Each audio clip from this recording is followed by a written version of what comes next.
माता पिता का महत्व, एक मार्मिक कथा। एक 70 साल का बूढ़ा आदमी अपने घर में सोफे पर अपने 45 साल के उच्च शिक्षित बेटे के साथ बैठा हुआ था। अचानक एक कौवा उनकी खिड़की पर आ बैठा। पिता ने अपने पुत्र से पूछा, यह क्या है? बेटे ने कहा, यह एक कौवा है। कुछ ही मिनटों के बाद पिता ने अपने बेटे से दूसरी बार पूछा, यह क्या है? बेटे ने कहा, पिताजी, मैंने अभी आपसे कहा है, यह एक कौवा है। थोड़ी देर के बाद बूढ़े पिता ने फिर बेटे से तीसरी बार पूछा, यह क्या है? इस समय कुछ क्रोध के भाव उत्पन्न हुए और उसने एक डांटने के अंदाज में अपने पिता से कहा, यह एक कौवा है, कौवा। एक छोटे से अंतराल के बाद पुनः चौथी बार पिताजी ने फिर से अपने बेटे से पूछा कि यह क्या है? इस बार बेटा अपने पिता पर चिल्लाया, पिताजी, तुम क्या चाहते हो जो बार बार एक ही सवाल दोहरा रहे हो? लगता है तुम्हारा दिमाग खराब हो गया है।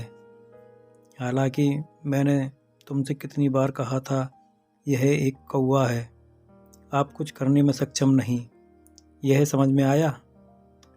थोड़ी देर बाद पिता अपने कमरे में चले गए और वापसी में अपने हाथ में एक जीर्ण शीर्ण डायरी लेके आए, जिसको वह उस समय लिखते थे जब उनका यह बेटा पैदा हुआ था। और उन्होंने उस डायरी का एक पृष्ठ खोलकर अपने बेटे को पढ़ने को दिया।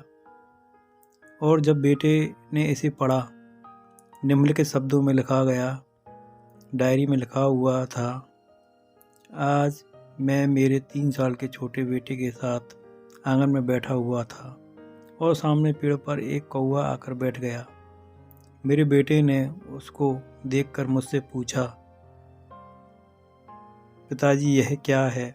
तो मैंने कहा, बेटे, यह कौवा है।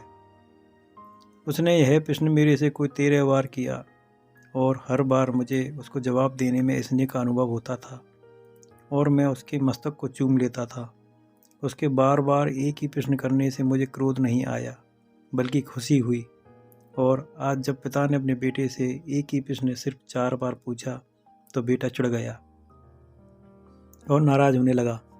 प्यारे दोस्तों, चाहे लाख करो तुम पूजा, तीरथ करो 1000, माँ बाप का दिल जो दुखाया तो सब है बेकार। माँ बाप के आशीर्वाद से बढ़कर दुनिया में और कोई आशीर्वाद नहीं।